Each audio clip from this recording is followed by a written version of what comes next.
kehena kadingal thoknat nating tusina hiwa kisana din hilung se lachun le zo sigai mai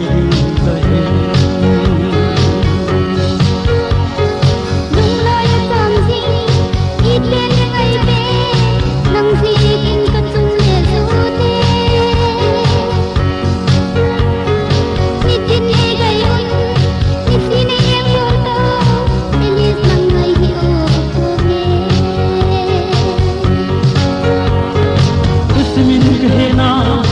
kadingal thoknat nating tusina hiwa kisana din hilung lachun le zo sigai mai zahe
kadingal thoknat nating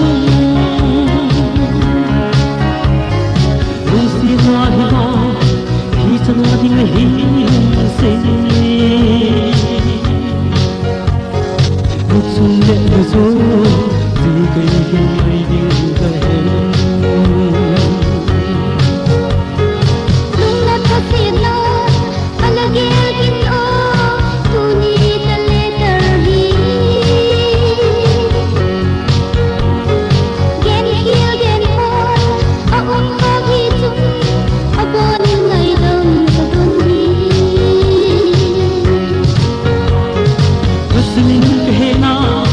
kadingal thoknat nating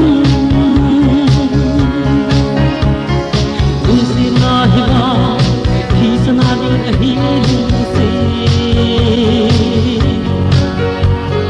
lachun le zo sigai mai